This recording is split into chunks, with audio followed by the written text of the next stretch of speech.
What is the best supplement for lean muscle growth?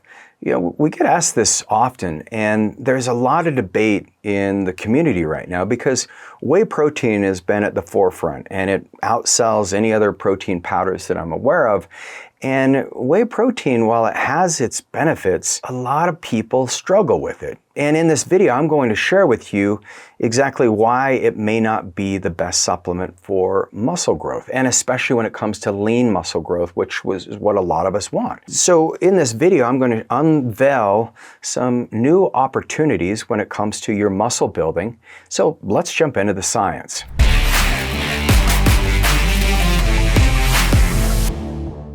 Okay, so what's wrong with whey protein? Well, whey protein can be heavily processed. Whey protein is a byproduct of some of the milk production when you're making yogurts and cheeses and things like that.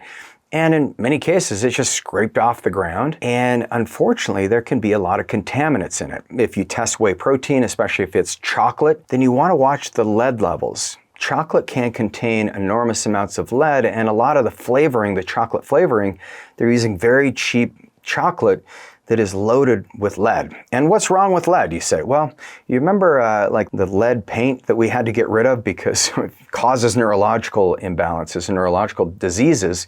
But the other thing that lead does is it leads to osteoporosis and osteopenia because it binds to the phosphorus, and then you don't get really good structural integrity in the bones. If you're drinking vanilla, vanilla has a heavy metal called cadmium, and cadmium can turn off some of the mitochondrial expression, so you start to feel drained. Your energy's not as good. Your brain doesn't work as well.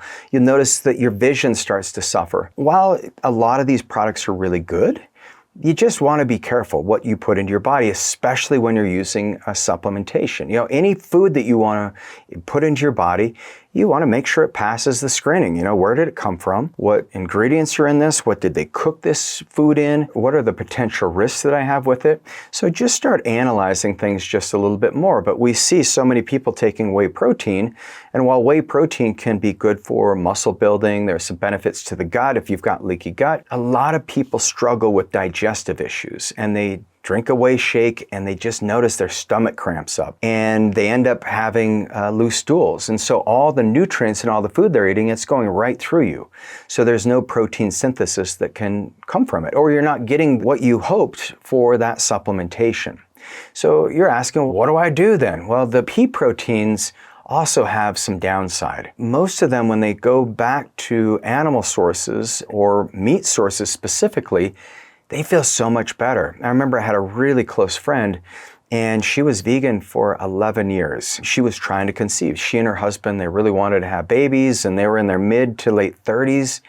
And she tried for about 2 years. And I kept telling her, I'm like, you really ought to think of adding in some liver. I know you're vegan, but even just liver capsules, or just eat a burger occasionally, and just trying to encourage her without disrespecting her belief system around it, which I completely respect. And it was when she finally started eating meat, within 3 months, she conceived. And she was getting ready to do IVF, and I'm like, IVF is really hard on the mom, it's going to be hard on you, hard on the baby, and it's very expensive. And if it fails, then you're going to want to do it again because you have all the eggs. And I was so glad that she made the shift because there's some micronutrients that are really helpful for the body.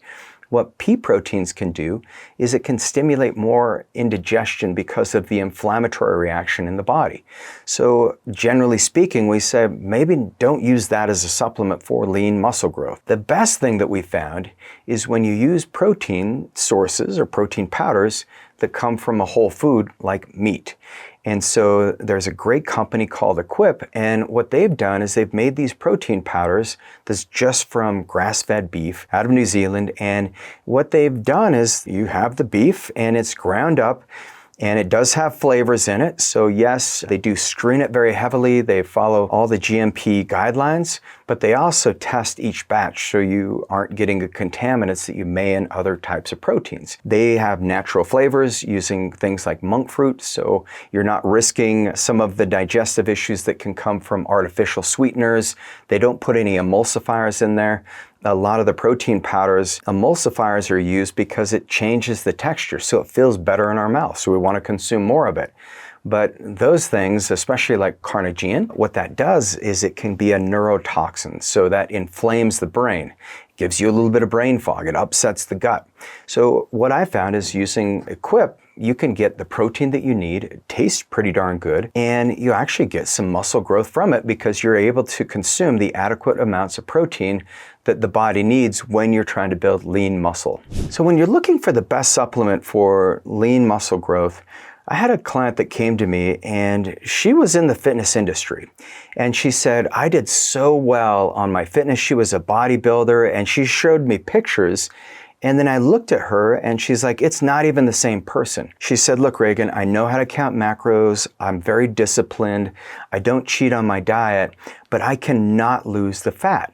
And my body doesn't look anything like it did when I was competing. And I said, okay, what happened? And she said, well, I finished a show and I got massively lean. I think she was in like 12%. And she said, and then went back into the typical cycle where you start to bulk again. You go through a cut and then you start adding more macronutrients and then you go through a cut again. And she said, but this time I went through more of a bulking and I got my body fat percentage a little higher. And then when it was time to start leaning down, the reverse happened. She said, I just started getting bigger and bigger. And my doctor put me on thyroid medication and it made things worse. And so we started looking at what she was doing, and it turns out once we ran her gut test, we found out she had all these infections. We also ran a heavy metal test and we found that she had massive loads of cadmium, lead, and mercury. She was eating a lot of fish, especially tuna out of the can as she was leaning up, which we think that may be where the mercury came from. But she was also eating a lot of these chocolate whey proteins and cadmium, which disrupted the gut biome because there's emulsifiers in there. Once we cleaned up the gut, I said, hey, look, we're just gonna have to push pause for about 60 days on your training so that we can clean out your body and fix your gut. Once we fixed her gut, and we got her off that protein, the whey protein, we put her on something else, which I'll talk about in the video, she started to feel so much better. She noticed that she could sleep better, her hair looked better, her skin looked better, but it was because we cleared out the things that were interfering with her progress, and we also put her on the right things that her body needed. Okay, so remember, when you're working on fitness, you want to have a very strategic fitness plan. Our fitness advisors at East West Health, you'll have an app, you'll be able to know exactly what is going to be the best protocol for you based on what your labs show. You'll work with our functional medicine team who provide this executive medical concierge service. We'll look at all your hormones, your thyroid markers, all the detoxification pathways, and that's how you can really accelerate. Too many people, they try to do it on their own. And what I've found is you can save yourself time, money, and most importantly, you can increase your health span so much faster just by getting the right test ordered and working with the right team. We've got a world-class team who can help you reach the goals that you're looking to reach. But for those of you who want to go even deeper and learn about the best natural supplements for muscle building and recovery, I've provided the link to my next video in the notes below, and I'll see you there.